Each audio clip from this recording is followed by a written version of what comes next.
उत्तराखंड की महान जनता को मेरा सादर अभिवादन। आज सरकार के 4 साल का कार्यकाल पूर्ण होने को है और सरकार जश्न मना रही है। सरकार को 4 साल का ब्यौरा लेखा जोखा जनता के सामने प्रस्तुत करना चाहिए। 4 साल का उपलब्धियों का श्वेत पत्र जारी करना चाहिए। आज राज्य की जनता महंगाई से त्रस्त है, बेरोजगारी, स्वास्थ्य सेवाओं की बदहाली, शिक्षा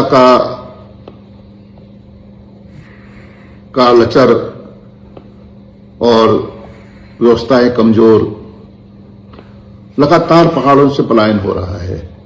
कानून व्यवस्था की स्थिति क्या है, भ्रष्टाचार की जड़ें कितनी गहरी हो चुकी हैं, ये जनता के सामने है।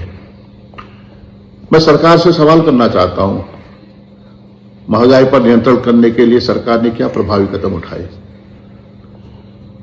प्रदेश के युवाओं को रोजगार देने के लिए कितनी भर्तियां और अवसर सृजित किए? स्वास्थ्य सेवाओं को मजबूत करने के लिए, सुदृढ़ करने के लिए क्या जमीनी सुधार हुए? शिक्षा व्यवस्था की गुणवत्ता बढ़ाने के लिए क्या ठोस पहल की गई? पहाड़ में पलायन को रोकने की दिशा में कौन सी प्रभावी नीति लागू की गई? प्रदेश में कानून व्यवस्था जो ध्वस्त हो चुकी है, उसको प्रभावी करने की दिशा में क्या पहल की गई? राज्य में जो भ्रष्टाचार ने अपनी जड़ें गहरी हो चुकी हैं, उस दिशा में क्या कार्रवाई की है? ये सवाल हम सबके सामने हैं। मैं स्पष्ट रूप से कहना चाहता हूं, यदि सरकार पारदर्शिता की बात करती है, जवाबदेही में विश्वास करती है, तो उसे 4 वर्षों के कार्यकाल का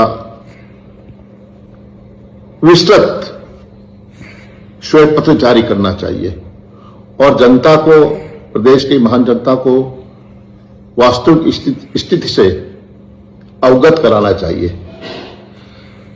अब प्रदेश की जनता केवल घोषणाओं से संतुष्ट नहीं है, वो विकास के ठोस परिणाम चाहती है। रोजगार चाहते हैं नौजवान, और पलायन की दिशा में क्या ठोस पहल चाहते हैं? आपदा से पूरा प्रदेश प्रभावित रहा है। आज भी बुनियादी ढांचा, बुनियादी सुविधाओं से वंचित है। किसान आज बदहाल है, परेशान है।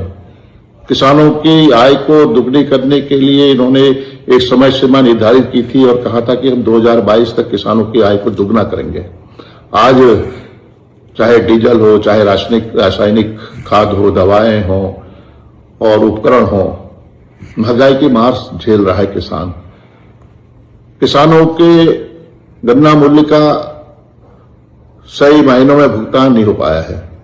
आज चीनी मिलें बंद होने के कगार पर हैं। जो अनुसूचित जाति है, दलित समाज है, जनजाति है, पिछड़ा वर्ग है, अल्पसंख्यक समुदाय है,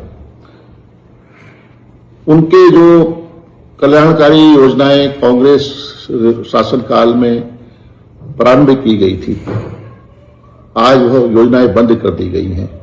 अगर योजनाएं चालू भी हैं तो उसमें उस बजट में कटौती कर दी गई है। तो सरकार को एक चाहिए कि वो जनता के इन मुद्दों पर अपनी स्थिति स्पष्ट करे और सरकार को जवाब देना होगा।